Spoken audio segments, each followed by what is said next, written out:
Hello, audio voyeurs. My name's Chris Gethard.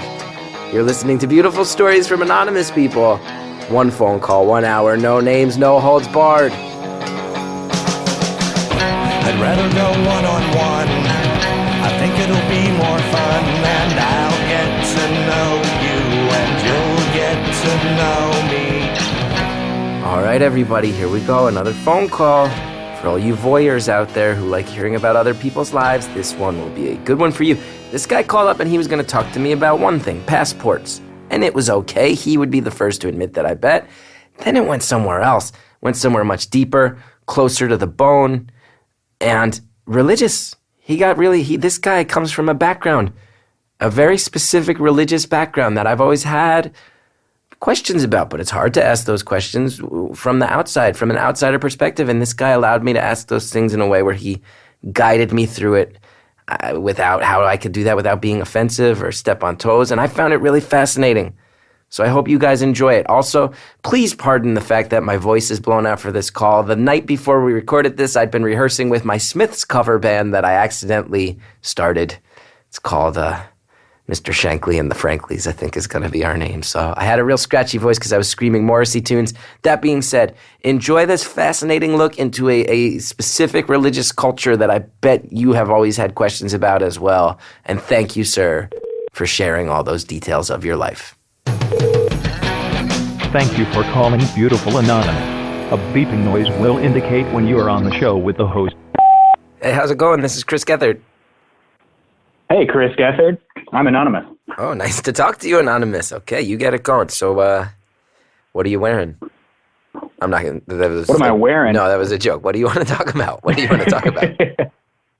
Chris, I have a story for you about how I made bureaucracy move quickly and didn't lose my job. I don't know if that's the kind of thing you guys talk about on here, but I've got it. Talk about literally anything. I don't care. I just want to hear it. What does this mean? You made bureaucracy move quickly and didn't lose your job. There's a lot of layers to that I enjoy. What is your job you could have lost? Are we talking governmental bureaucracy? I got questions. You fill it in. Give me this exposition. I want to know. All right. I'll tell you. So I am a young person, I would say, who is trying to get my life together. And one of the things that I decided I had to do was get a passport just in case. You never know when you're going to go to Mexico or Canada or whatever, want to travel somewhere, and it's too late to start the passport process, right? Everybody knows it takes forever to get a passport going. I love this. Can I ask a question? I'm really bad about jumping in, and I know you have a story. When you say you never know when you might have to go to Mexico or Canada, is this like just on a trip, or there's a little bit of intensity here? Is this like if I need to flee, if I need to get out? Is it more that fun? It's mostly the trip, but you never know. I might need to flee. Okay, fair. So you were saying. So I'm in the process, right? To get a passport, you call the post office. You get an appointment for like 9 months from now. You then have all of that time to get yourself ready, prepare yourself for the thought of being allowed to leave the country. And the only thing you have to do in the meantime is fill out a form and get your passport photos. So I would take a picture of my face with my phone. You know, I've got an iPhone. It's a nice enough camera. I send it to a website. They send me some passport photos. I fill out the form. You'd think I'm all set to get my passport 9 months from now. Mm-hmm. And then I get an email from my boss, and he says, we have a project for you in Canada next week. Now, I travel for work, so it's not too crazy to get a call from my boss telling me that I have to go somewhere next week. But we're in a conundrum. We're in an instant conundrum. You were factoring 9 months. Now you have 7 days. Exactly, right? So it is Tuesday. My boss sends me a message and says, hey, you probably need to go to Canada now. Thursday comes around, and I finally get through to him, hey, you need a passport to go to Canada, right? And he goes, I don't think so. I'm like, I think you do. I think you do need a passport since that whole 9/11 thing. Yeah. I think you need a passport to get to Canada. Now, can I ask a question that's just straight up mean? Where are you working that your boss is that dumb? Because everybody knows that. Everybody knows that. I work for a very big company. Okay, yeah. And I said it. You didn't say it. So if your boss ever hears this, you didn't say it. But I think it's pretty common knowledge at this point in U.S. history that the lax passport laws with Canada those loopholes have been closed and you need a passport. So I finally get through to him that I need a passport. Mm-hmm. And so now I'm in this position where I've got to either let everybody down or I need to get a passport. And it's now Thursday and I have to be in Canada on, not Monday, but Tuesday, because Monday was Canada Day, which is the most fun part about going to work in Canada is they have the best holidays there. Okay. They're nothing we have here. Canada Day and Boxing Day. I don't know. They've got weird holidays. I like it. I bet they say our holidays are weird, though. Well, you know. Thanksgiving's weird. If you think about what Thanksgiving is, it's weird. It's super weird. Everybody gets together and you all eat a turkey at 3 p.m. That's weird. It's a weird holiday. Yeah, it is. But the Canadians do that too. They just do it a month later. Mm. So, and if you're working there, you just get to take both days off. Oh, that's good. If you're an American, So you how have do you put get your a- American privilege on them. How do you get a passport in like 72 hours? How does this happen? So it turns out there's two ways you can get a passport. You can go to a post office and it takes 9 months, or you can go to a passport agency. There's 27 passport agencies in the United States. I happen to live in a city that has two of them. Two of them?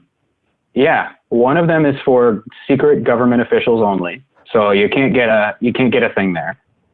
For And secret the government other one, so- officials. Wait, how did you find out this information if it's only for secret government officials? It's on like some of the lists, but not like you go to the list on Wikipedia or whatever, and it's like there's 27 passport agencies in it, and it's there, but you can't contact them. Whoa. There's no it's phone number blacked out. Yeah. Really? Yeah. Wow. So there's a secret passport office in your city. Okay. So there's another one though, and we're aiming, I assume, for the other one that's one- not restricted to government spies. Right. So I call them the first appointment I can get there. I get through to a person, and the first appointment I can get there is in 3 weeks. So Okay, not I'm gonna still out of luck. And the weird thing about this is all over the passport agency's website, it says, hey, you can't get a passport in less than 3 weeks. You can't do it. But if you need a passport in less than 2 weeks, go to one of these agencies. Weird. So I kind of knew like there might be a way to do it.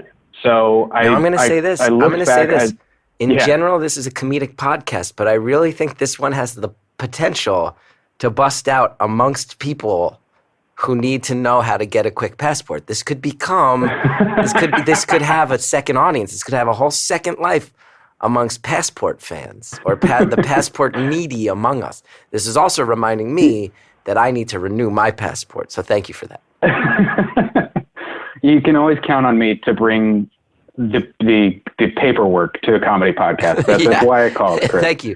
Thank you for bringing the wonderful world of frustrating red tape to my comedy podcast. Thank you. Yeah. Well, you can't hang up on me, so I'm going to finish the story, Chris. I can't. I'm going to sit here and listen to your passport travels. And again, I cannot hang up. Am I going to say that this is the most titillating story? No. Is it more exciting than I thought a passport-driven story was going to be? Yes, I'll give you that. I'll take that. You're selling this passport thing better than most people think a passport-driven story is going to go, though. So yeah, I can't hang up. You're right. Thanks for calling me on it. We can get as technical as you want, and there ain't nothing I can do about it. Chris, if you lambast me enough, I'll drop off in the middle of the story, and you will not be able to use my passport story on your podcast. If you get us right up to the point where you're about to get this passport, and right before you tell people how you hang up, you will blue ball. Because I bet there are, and you tell me from going through it, I bet there's a lot of message boards and a lot of internet posts from people who are like, how do I do it? And you're about to tell the world how. Are there frustrated people out there who were not able to figure out what you figured out? Tell me yes or no. Absolutely. Yeah, Chris, I'm giving away all the secrets of the passport agency here. The secret government, Illuminati of passport situation. And you're I'm giving away all of their secrets. And you're telling me that if I mess with you enough about you doing a red tape story in my podcast, you're telling me you'll hang up before the world can know. I will. So Chris, there's I frustrated have your passport. podcast in my hand. You do. You have all the power. You're the first caller to ever realize this. You are the first caller to ever manipulate it in this way. Most people just want a full hour because they're needy narcissists who want the full hour. But you are the first person. That's not true. All the other callers who have called so far are great, wonderful, giving people willing to share of themselves. And that's awesome. That being said, not one person has hung up. They take it right down to the last second. You're the first person to milk the fact that you have all the power and I truly have none. Well done. Chris, if you make fun of me enough here, I'll hang up and the entire passport subreddit will be mad at you. There's a subreddit? They won't get this story. Is there a whole subreddit? I've got to assume there is, right? Oh, it's not something you went through in your own quest, but we're just assuming based on the nature of Reddit that there is a passport. Can we please look up? Chris, we are currently looking up. Yeah. John and Greta are in the booth looking for a passport subreddit. There's a lot of passport questions in the travel subreddit, but I think there are a lot of Reddit posts about what's the best way to get a passport. So it is a thing that exists. And then did we find it? Yes, there is a reddit.com/r/passports. You did. That is true. All 25 of the people subscribed to it will be furious with me if I make fun of you too much. Well, if you don't make fun of me, then maybe your podcast will get like a big boost because you get to the top of that passport subreddit. That is what I am thinking, is that the passport community is going to rally around Gethard on this one if I play my cards right. So we have a secret office. You're not even going to attempt that. We have another office, and you're finding... I can't. There's no way to. The other office, I call them, I get an appointment in 3 weeks. So I say, I'm out of luck. There's nothing I can do here. So I look at the list of passport offices, and there's actually one in a nearby city about 3 hours from me. And it's a bit of a smaller. So I say, well, you know what? Let me just try and see if I can get. So I call them and they've got an appointment for like Monday. Okay. Still not going to work. Can I ask you a question? Can I ask you a question about your psychology on this? How much of this is that your job is in actual jeopardy? Like, how much is it like they turn to you and they're like, you didn't have a passport, you're in trouble? And how much of this has now become a game about you beating the system? Oh, easily 50-50. Yeah. 50-50. So definitely, I didn't want to lose my job. I didn't want to disappoint my boss. But, oh, man, did I want to figure out a way to get a passport right away. I definitely found it a challenge. And just so I know the stakes here, do you think there was a chance you could have lost your job over this if you didn't have a passport? You know, yes. In hindsight, it's definitely. Wow. Okay. Yeah. So you're gaming the system. You need to game the system in order to keep your own head off out of the guillotine at work. Yes, exactly. We have found really high stakes for a passport-driven story, definitely. This is the heaviest paper. It's paperwork with an edge. It feels like we're talking about you getting a passport, and we've managed to make it sound like the Bourne ultimatum. So I pick up my shoe phone and I called customer service. Thank you for laughing at that, Chris. Thank you. Yeah, secret agent joke. Customer service in this other nearby city, and I say, listen, my job is on the line here. I'm sure you get this all the time, but I really, really need a passport right now. Is there anything I can do? And the nice lady on the phone just goes, oh yeah, just keep calling. People cancel all the time. Just keep calling. So I sat there for an hour calling back, getting through the phone every single time. And then the automated system gives you the earliest open appointment or whatever. I keep calling and calling and calling. And finally, around 6 p.m. Thursday night, I get through to a 9 a.m. the next day appointment in a town 3 hours over. Wow. So now it's 6 p.m. and I need to get the paperwork you need for a passport in order. And one of the things you need for an expedited passport is proof that you need to travel. So I either needed a signed letter from my boss, or I needed an itinerary. I needed to have already bought tickets. Right. So I call my boss and I go, and I live about half an hour from my office. He lives about half an hour from the office, and he probably lives on the other side from me. So he's about an hour from where I am. And I call him and I go, hey, I either need like a signed paper from you saying I need to travel, or I need to just buy these plane tickets right now. And he goes, buy the tickets. So I buy the tickets. So I've got these I print out the tickets in any way I can imagine, all the permutations. I dig around for proof of everything, for proof of where I live, for all of this stuff. And then I find that I need proof of citizenship, and I don't have my birth certificate. You don't have a birth certificate. A huge, because let's talk about the dramatic arc of this experience.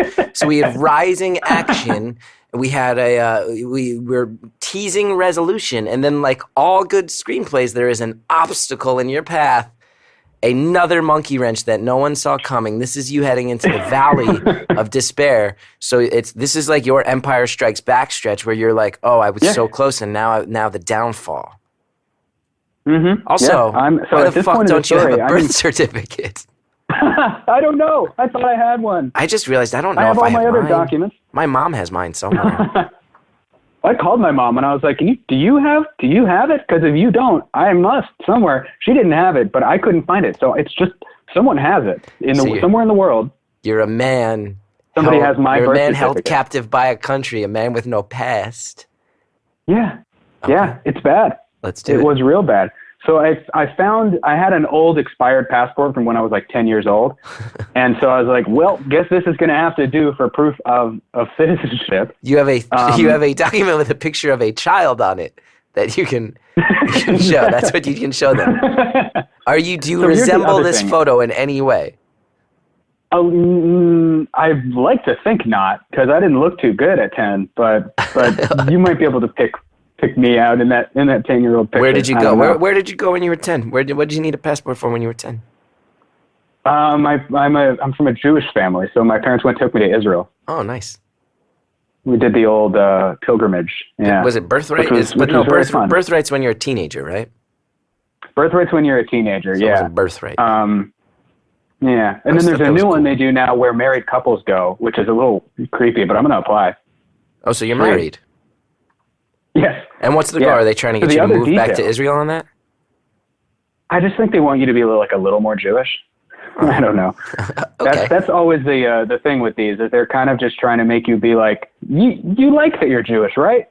You like other Jews, right? Yeah, that's Instead pretty cool. of what everybody's instinct is like, yeah, I belong to the most embarrassed, like the Hufflepuff of religions. So it's not what Judaism is. I always assumed that it was. I always assumed that birthright was to try to get people to come live in Israel and embrace their Jewish heritage in a way that made them citizens who contribute to Israeli society and culture. But you're saying the goal is to make them, quote, everybody a little more Jewish. I think so. Wow. I don't know. Maybe it's both. Okay. It might be some of both. Okay, I'm interested, and I hope I didn't just say something terrifically ignorant. But I just found your phrasing really interesting. No, absolutely not. Absolutely not. Do you are you Orthodox? Are you an Orthodox guy?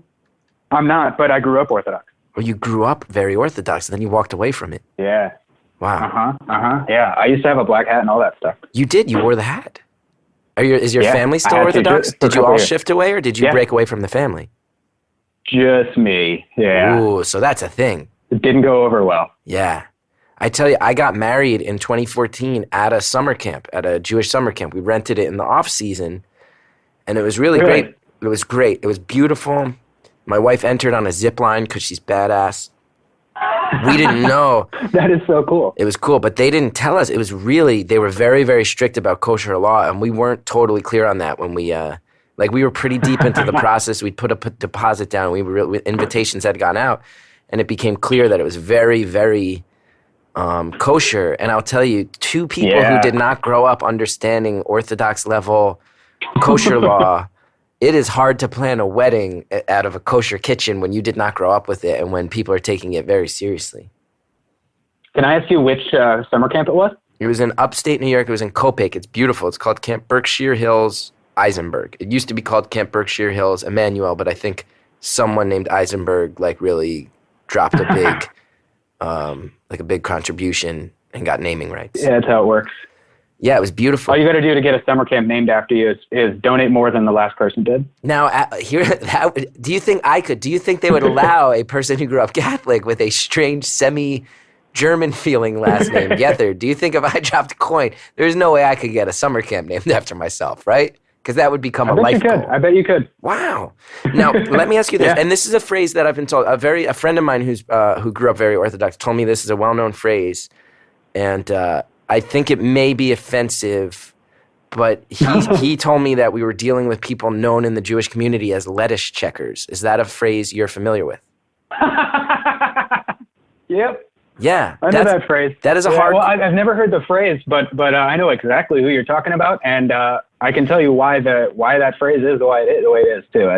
I want to talk about that, and I like that you laughed that hard, because my friend told me there are people known. These are we'll talk about it, but the basics, if I understand it, is you cannot mix meat with milk, and there is a level, there is a noted level of devotion to kosher law where lettuce is checked during a dairy meal, because if any bug touches the lettuce, all the salad is thrown out, because that constitutes meat and it cannot be mixed with dairy. That's like 95% there. That's why you can't do it, is because you're looking for bugs. But bugs are actually just not kosher at all ever. They don't even count as meat. You just can't eat bugs. Except for one type of locust. You can eat one type of locust. Why can you eat one type of locust? But they don't know which one it is. Hey, if you're going to start asking why, that's a whole different question. Wow. Okay. And is that part of why you walked away? A lot of questioning? No, I walked away because I didn't believe in God. Okay. Wow. That must have been a hard break from your family. I want to talk more about that. They were not pleased. Can I tell you another aspect of my wedding that it sounds like you might be acquainted with? And I will tell you, I'm going to, full disclosure, I do a stand-up bit about this aspect of my wedding. So people have seen me perform live, may be like, oh, he's mining his material, but it came up organically. And when I do my stand-up bit, I talk about a certain type of wine that they required us to have, and nobody's ever heard of it. And I'm a comedian in New York. There are many Jewish members in my audiences, and it's very rare. I would say like 1 out of every 6 or 7 times have people even heard of this wine. Do you know what kind of wine I'm speaking of? Okay, so there's a couple of options here. Wow. But the word, I'm going to throw the word mavushal out there. You know it. Ring a bell. It does ring a bell. And tell me if I'm being ignorant. The fact that you know about this wine signifies that you did grow up truly Orthodox. Because what I have found is my Reform friends generally have not even heard of this wine, and they are Jewish. Yeah, no, it's a very Orthodox specific thing. Now, can you explain mavushal wine?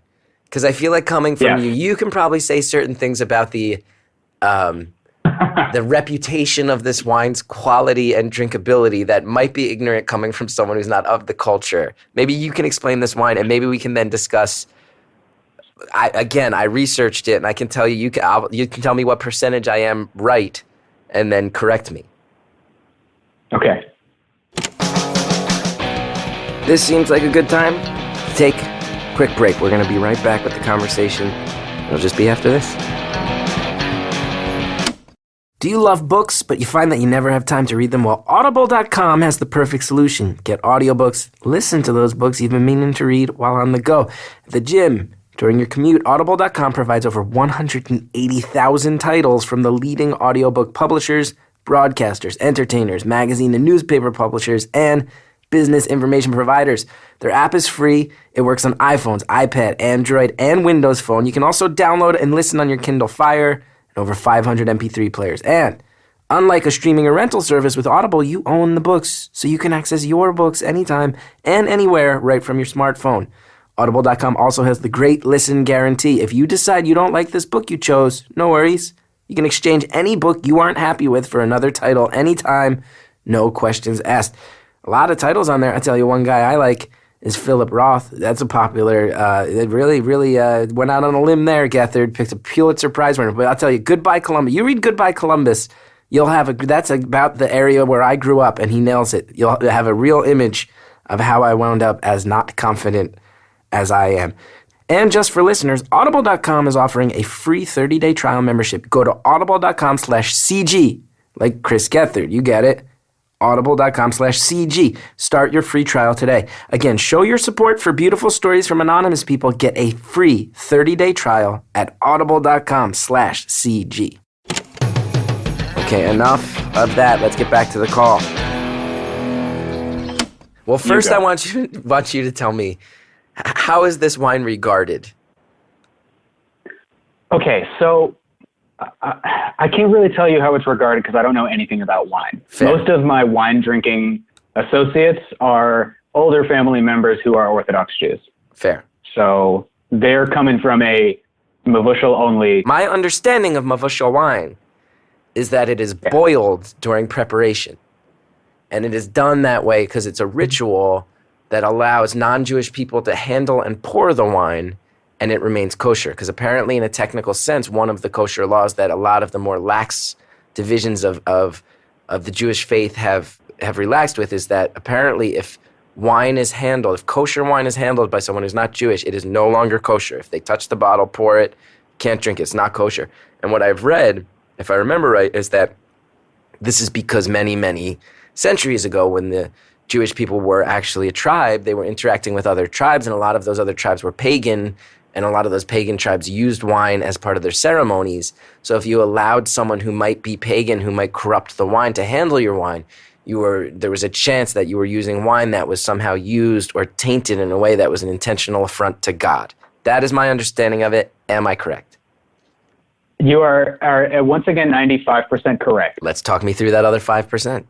That 5% is that you said people who aren't Jewish handle that wine. I can tell you, as someone who is not religious and who associates with religious people who are paying attention, if you are not religious and handle non-mavushal wine, a set of people won't drink it. Wow. So there are people in my life who, if I mess with their wine, it's garbage. These are people who will buy the non-mavushal stuff, but then they're like careful to handle it only themselves. If I mess it, like if I pick up that bottle, technically they won't drink it. Wow. Anymore. And is that any level of devotion? Like, is it with conservative? Is it with reform? What level of religious do you have to be for people to relax? That's a really good question. I don't know. So you're saying that like when it's probably people who have to keep kosher, but I don't know. I don't know the line. Do you have relatives that when you visit them, they put out the mavushal wine so there's not an issue there? Yes, I do. Wow.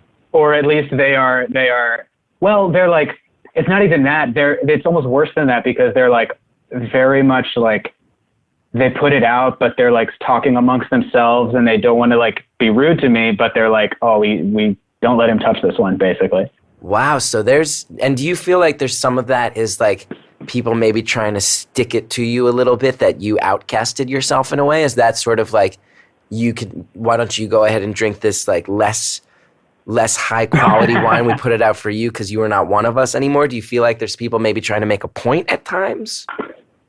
I mean, maybe. These people are mostly just trying to drink their good wine and don't want me to ruin it by making them not allowed to drink it, I think. So would you say there's disappointment among your family and your community, but not necessarily aggression towards you for your choices?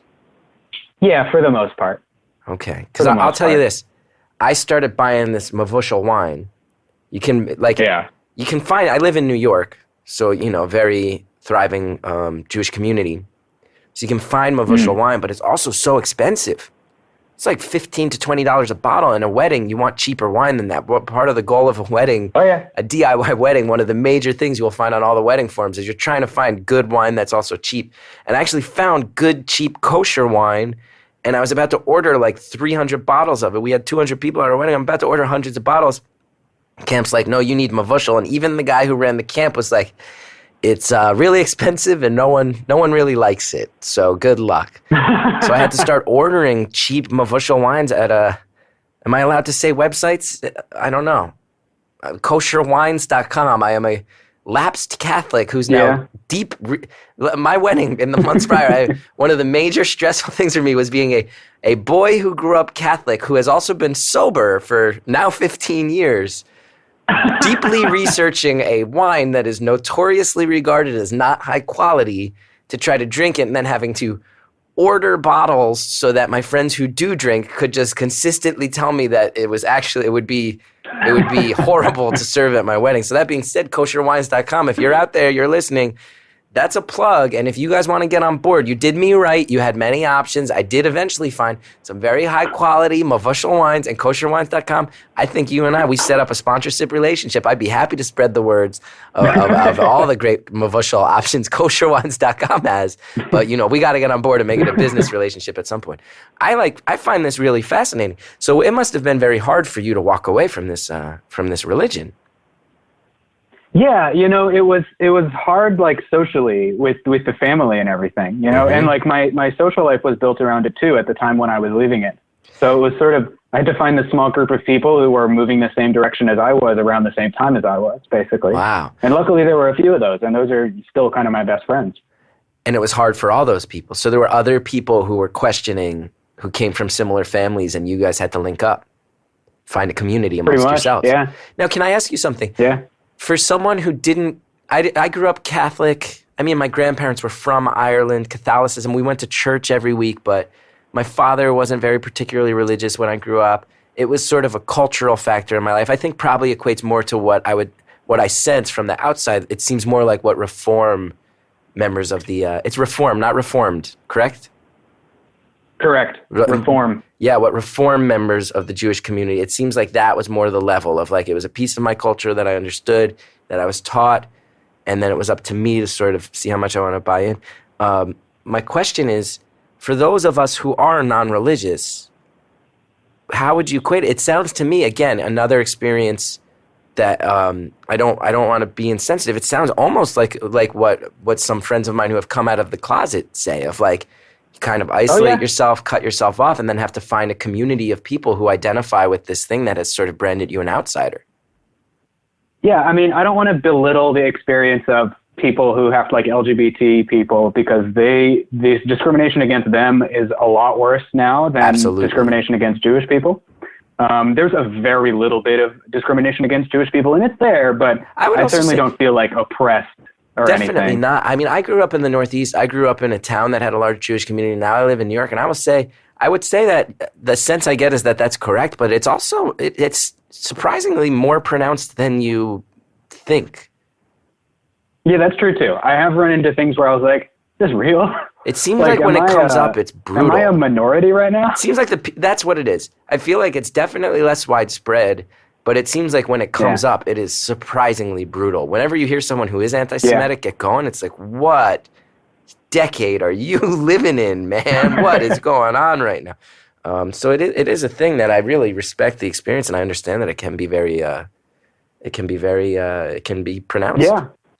So tell me. I'll tell a very short, like a 30-second anti-Semitism story, which is that my dad paid a bunch of guys to build a fence around our yard, which also sounds like a biblical story, but it's not. We just needed to build a fence.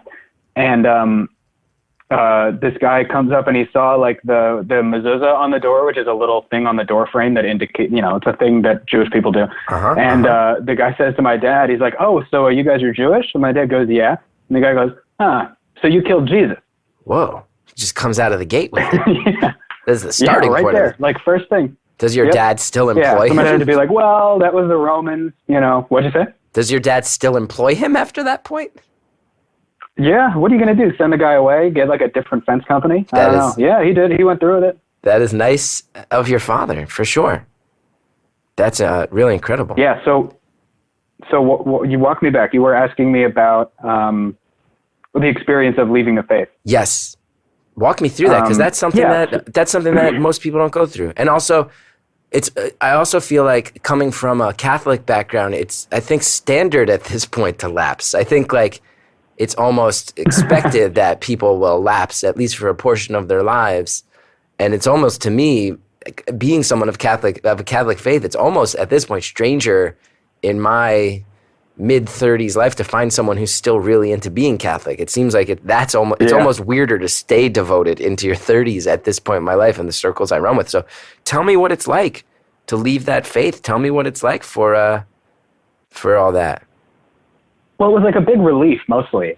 So the thing is, like, you've got the community aspect of it, which is wonderful, and I will continue to. I mean, I was in college when this all was happening, and I would still go to, like, the Sabbath dinners at the Chabad, like, Hasidic house.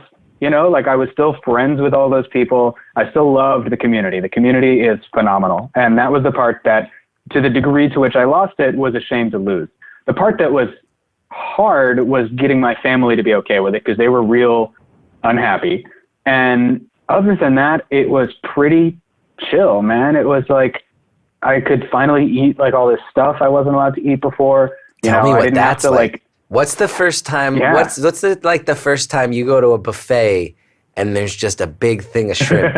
There's just shellfish. Yeah, shrimp was wild. Tell me what this is like. The first time you bite into bacon must be insane. Oh yeah, that bacon was. Talk me through it. The first time I ever didn't eat kosher was I went to boarding school for a couple of years, actually to a yeshiva in high school. Wow. And the first time I ever ate something that wasn't kosher was in an airport Auntie Anne's.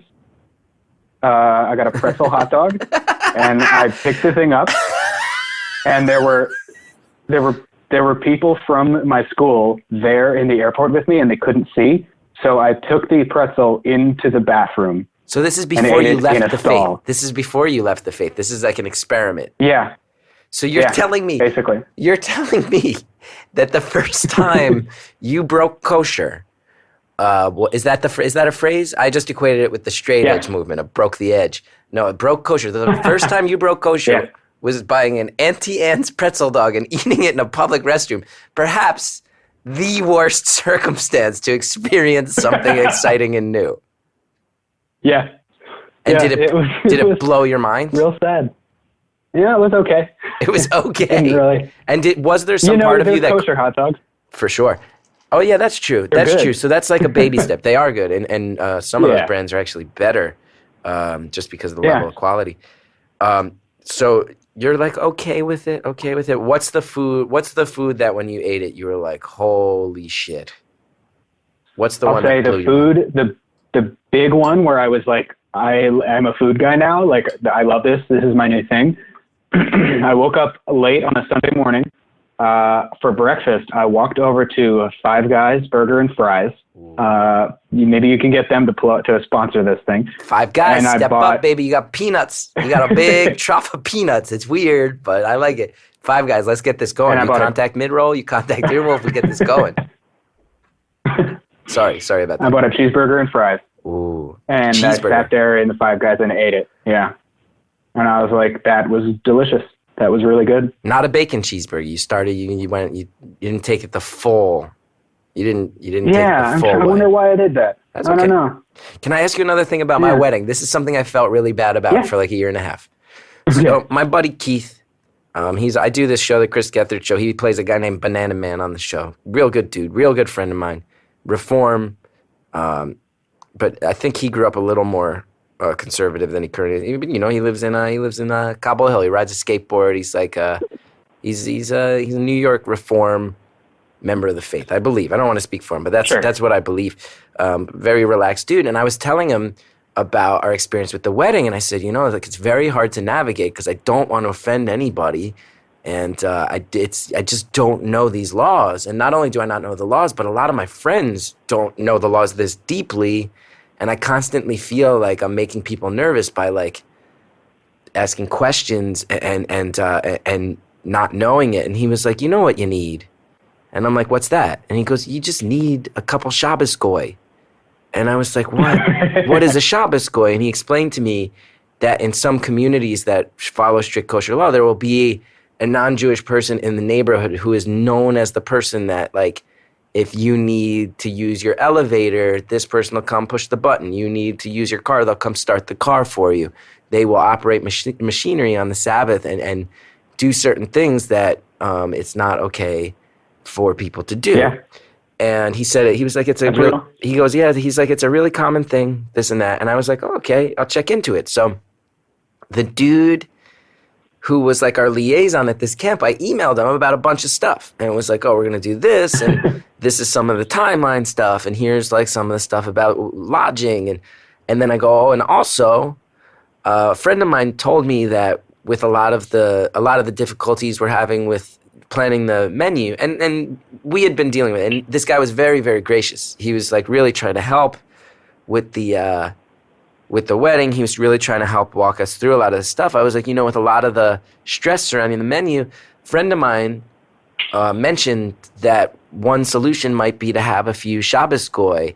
And, there would definitely be people at our wedding who I think would be really happy to help out and just kind of be on standby for anything that's necessary. And the guy answered the email and he addressed every other thing And then he never brought that up. He didn't mention it. And I said that to Keith, and Keith was like, I should have told you are not allowed to use that phrase. And I was like, did you just walk me into saying something horrifically offensive to this guy who's helping us? And he was like, honestly, you should have maybe just had me call.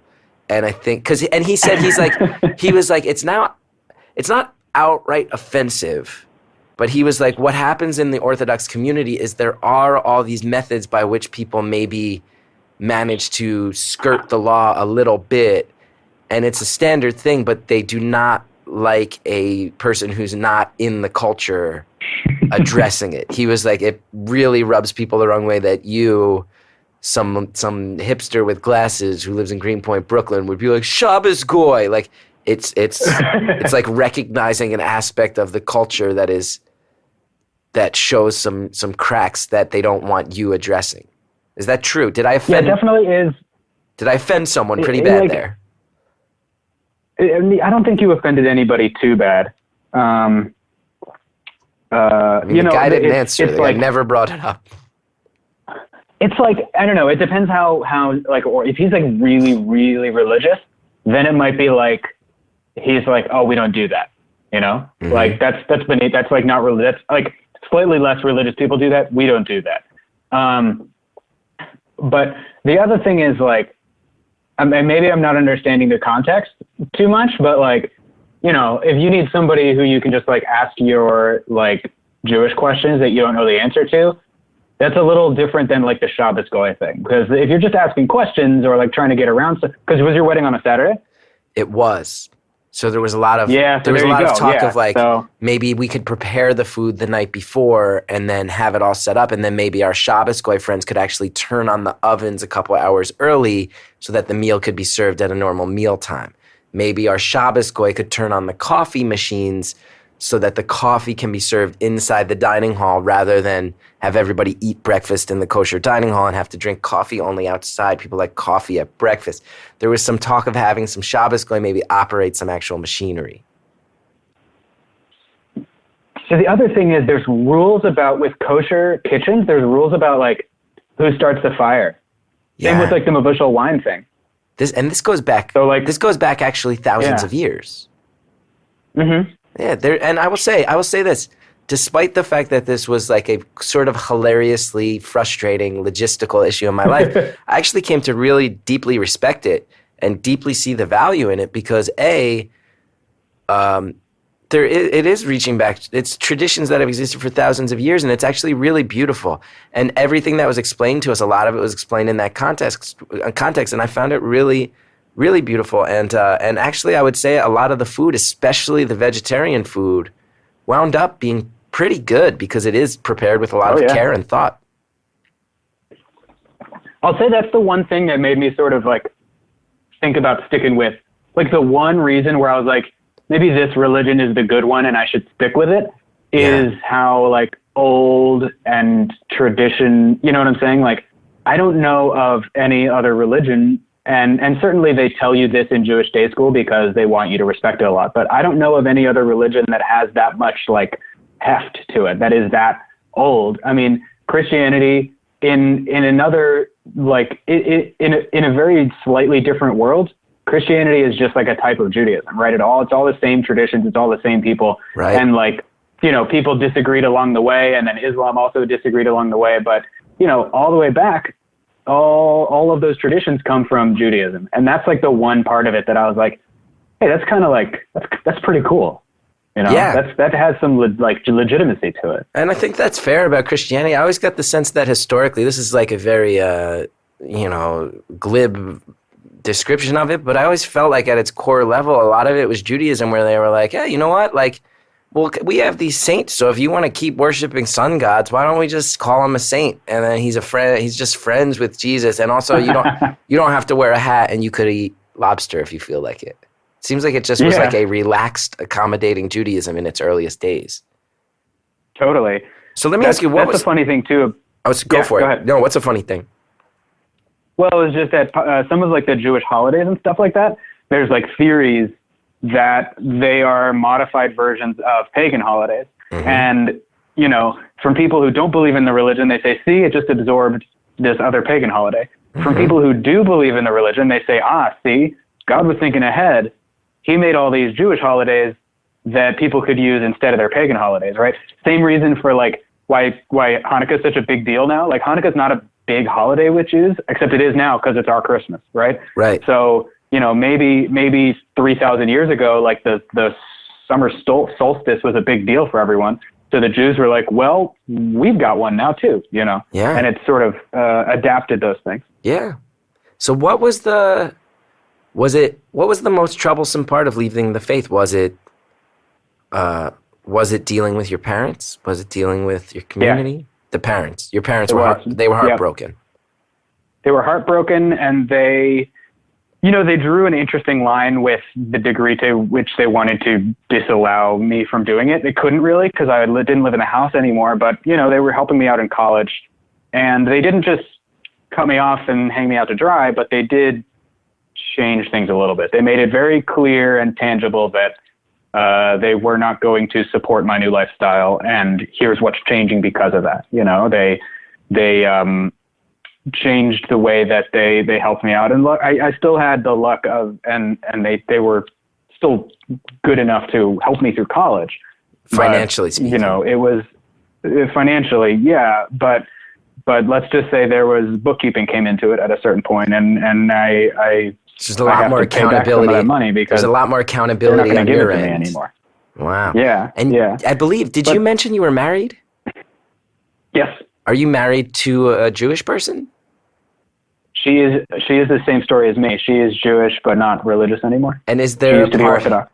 Is there a part of your parents that is like, okay, well, thank God. Well, at least we'll take what we can get. Yeah. Like, definitely.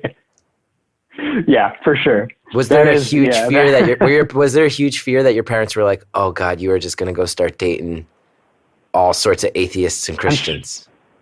I'm sure there was a fear on their part, and it's just, honestly, it's dumb luck. That I met this, this girl, and it just happened. But that's part of why we got along, is because we had like a similar background and all that. My parents really dodged a bullet on that one, I think. So, and have they ever joked about that, or is there no joking about this? No, but they're not the kind of people who joke about serious things like that. Ever. Yeah. But you think in their hearts they were like, well, at least blood-wise, at least actual blood-wise, their children will be salvageable and redeemable under the culture in which we operate. Wow. Do you have any kids? Yeah. You do? No kids. Oh, no kids? No, not yet. Are you planning on it? Yeah, probably. Do you think your parents are going to try to step in and say, like, hey, why don't we get back on track with this next generation? Are you anticipating that? I don't think so. I don't think they, I think they've kind of come around, like in the last couple of years, they've come around to having boundaries a little bit with this stuff. Where I was sort of like, hey, this is my thing and I'm doing it this way. And they were like, all right, I guess this is our response to that. And after that kind of was when they stopped being like a parent-child relationship and then like a parent-adult-child relationship. You know what I'm saying? Yeah, I do. It sort of went from like, you must do things this way to, all right, that's what you're doing. Great. Or, that doesn't sound good, but a lot less of that, like, I don't know. They took their fingers out of the pie a little bit, if you know what I mean. I do. And have you and your wife talked about, if you do have kids, how much are you going to raise them with Jewish traditions in mind? I don't know. We talked about it a little bit. I think it'll probably enter that in the same extent as it does the rest of our life, which is just barely a little bit, Uh-huh. My wife holds on to some of the old kosher. Like, she doesn't keep kosher. She doesn't make me keep kosher, but she still doesn't eat pork. Like, right. She eats shellfish. She doesn't eat pork. Right. That's like, that's her line. So, and I think to her and to me, to an extent, the Jewish identity and the Jewish community is still something we like. So I think to that extent, we'll keep it going with our kids. But I don't think, at least not for me, I don't think I'm going to be like, oh, I do it this way, but my kid's going to go to Hebrew school and this and all that. It's like, no, like, I care about it a very little bit, and I will make it clear to my kid that it's important to the exact degree that I care about it, which is a little bit. Wow. So this was like an intense life-defining journey for you. Can I ask a very ignorant question? Absolutely. Can I ask a very ignorant question that I know is ignorant? But it's just, I mean, I feel like you and I are being very honest with each other. I know I'm a good person. I am aware this is a question. You don't really get to ask this question. So you said you used to wear the hat. You can ask me, Chris. You said you used to wear a hat. Oh, yeah. Is that like one of those big Russian-looking hats? So the black, like fedora type thing. A black fedora, right? Because there's it's an area of Williamsburg in New York. I don't know how familiar you are. There is an area of Williamsburg in particular that's still very Orthodox, where you see people, and you see more sort of like, from what you see the fedoras, you see skull caps, and you see more sort of like maybe circular fur style caps as well. Yes, that is called a strimal. Strimal. Is that something that's not just a fashion choice? That's something that signifies a certain status? Not a status per se, more of that's a certain type of very sect of Orthodox Judaism, and not one, so to give you the taxonomy or whatever, there's Orthodox Judaism, and then within that there's Hasidic Judaism. And within Hasidic Judaism, there's a ton of different subdivisions who basically follow different particular rabbis as their branch of Hasidic Judaism. And they don't disagree with each other necessarily. They just sort of have different philosophies on life, right?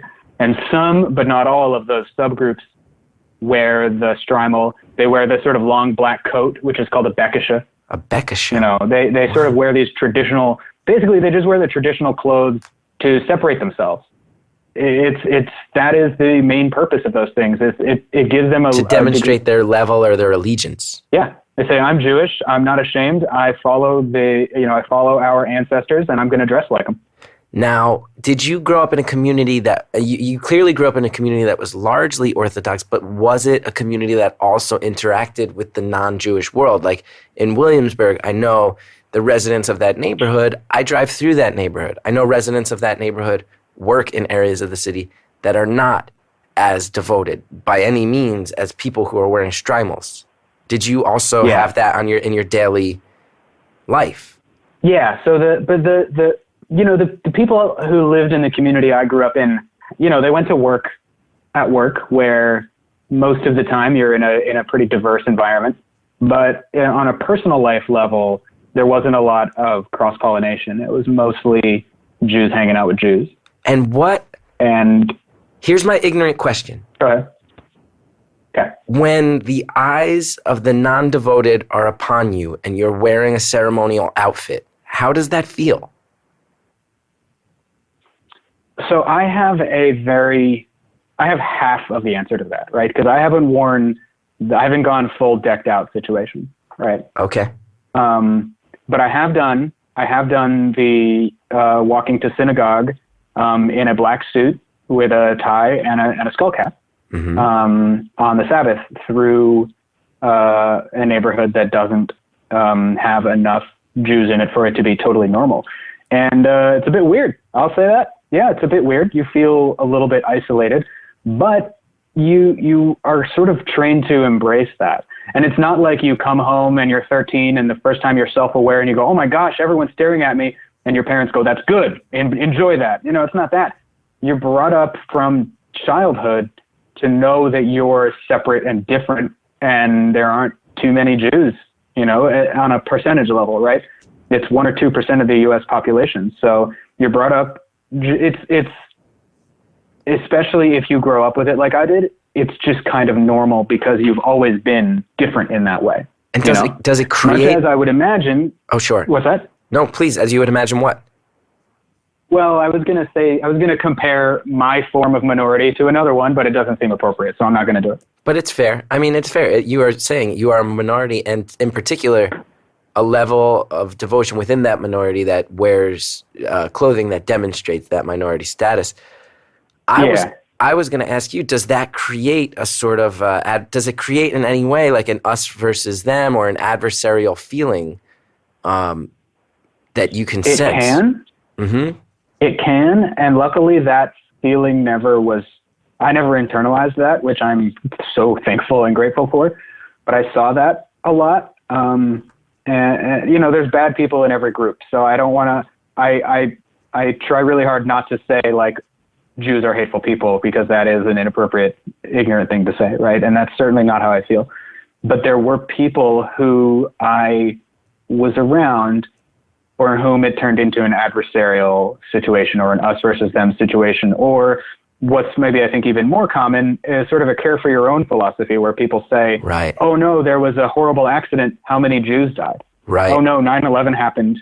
How many Jews died in 9/11? Where the immediate concern with the you know. community might invite the speculation or the perception that it's called to outsiders. Because I've noticed when you say care for our own, absolutely everybody does that. Absolutely. And there's also, I know in the Hasidic community in Williamsburg, I actually really am fascinated by that neighborhood. I find so fascinating and beautiful. It's a piece of New York that I think a lot of neighborhoods used to be defined by whatever ethnic group inhabited them. And that neighborhood, I think, is one that has held on to that status more than most. I find it really fascinating. And I've read things like when you say take care of our own, that extends to the level where that neighborhood has its own police force. There's an actual police force separate from the NYPD. It has a name that I'm forgetting off the top of my head. But members of that community do not call 911. They call that police force. And I've read tons of stories about, you said some of the devotion to particular rabbis. I've read stories about where that can become cultish enough that there's rabbis that really become something beyond Judaism, where it's like I read about one rabbi he became known that I guess in the Hasidic community, women cannot get divorces. Men can, women cannot unless granted permission. And there's a rabbi who became known as a guy who would basically beat up guys to get them to give a divorce. It was almost like a mafia. There was almost like a mafia situation in some level of the Hasidic community. I find that completely fascinating. Yeah, definitely. Like private police forces and mafia-style justice. That is an amazing level of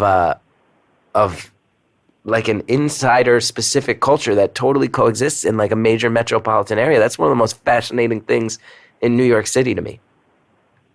Yeah, the community I grew up in was a smaller, a little bit more suburban than New York City, but I was in the city limits of an major American city, and we had the same deal. There was a particular Jewish, not law enforcement, because they can't be that, but defense type people or whatever that come around, and almost like a vigilante squad. Service. Almost like a vigilante. Yes.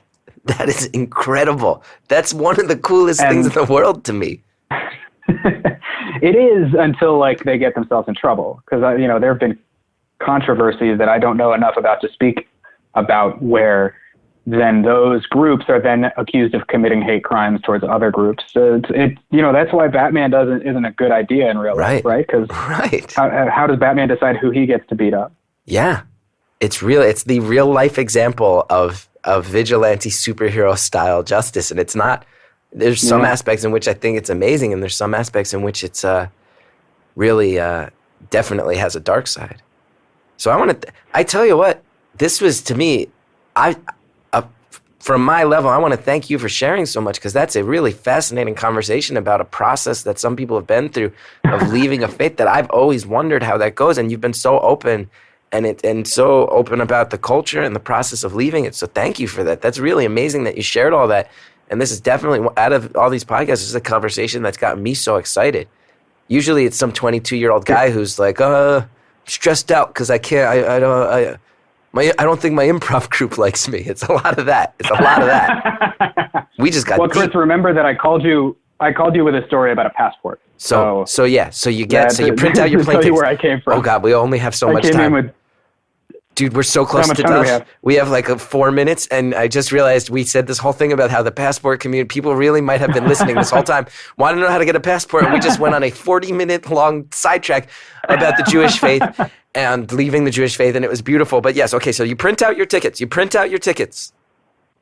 print out my tickets. I print out my old passport. Now, remember I said I'm married. I changed my name when I got married, and I thought the website didn't say you need proof of name change if your name changed, but I said I bet I'm going to need this because my childhood passport was under a different name than my current name on my driver's license. So you don't have a birth certificate and you have changed your name. You are the nightmare for the passport office. You are backing yourself into a huge corner.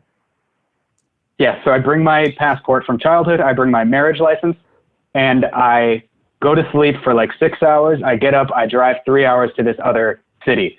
I get to the city. I buy myself some macaroons for breakfast. Macaroons. Or macarons, You're right? still The in French touch. one. Oh, the French ones. I was going to say, you're still in touch with your Jewish faith through but no, it's macarons. It's the European version. Okay, great. Yeah. I go over to the this beautiful, gorgeous old city building. I get in line. I wait for half an hour till I finally get through. I finally get to the receptionist, like the pre-passport person, and she looks at my passport photos and says, "These aren't good enough. Oh, no. These are badly taken passport photos.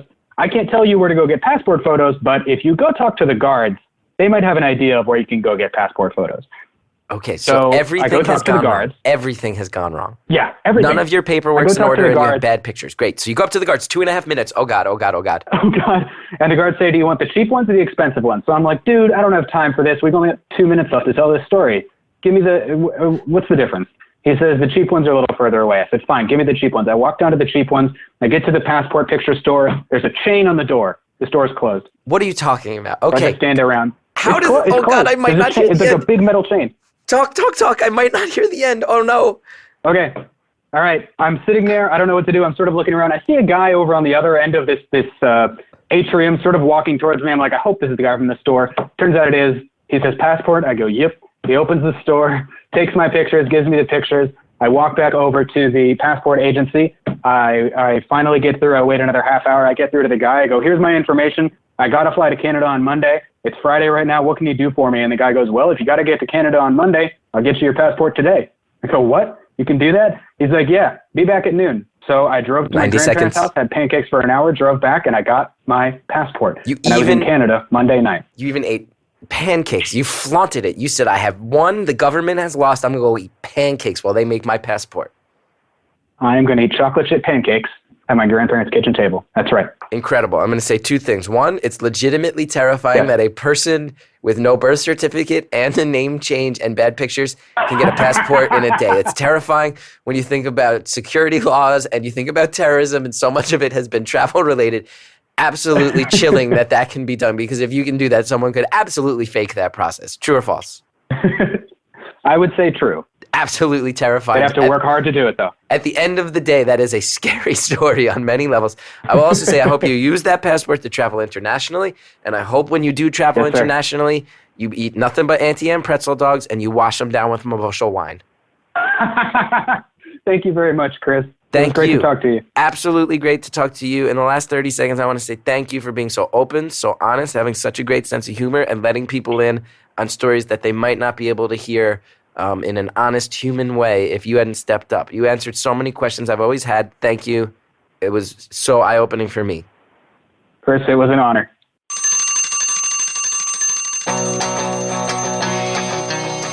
Look at that. We gave you all of it. If you were listening for the passport stuff, sorry about the 40-minute rabbit hole we went down about an intense departure from a religious situation.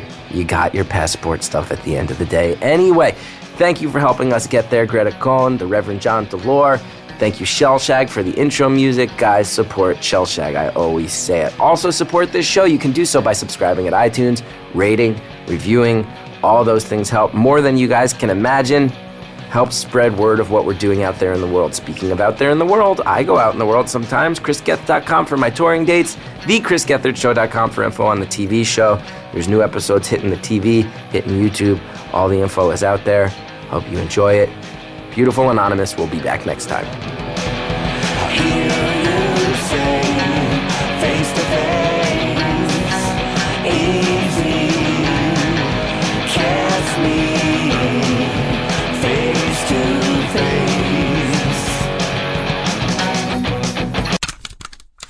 How about a little sneak peek on next time on Beautiful Anonymous? I'm sorry, I'm just like shaking with rage right now. I am losing track of which element I'm most infuriated by. Okay, good. This is good, because much like the Star Wars movies you're familiar with, I am the Emperor guiding you into that rage. Yeah. And there's so many Taxi Driver references I could make, but they'd go right over your head. They'll fall on deaf ears. Yeah. Next time on Beautiful Anonymous.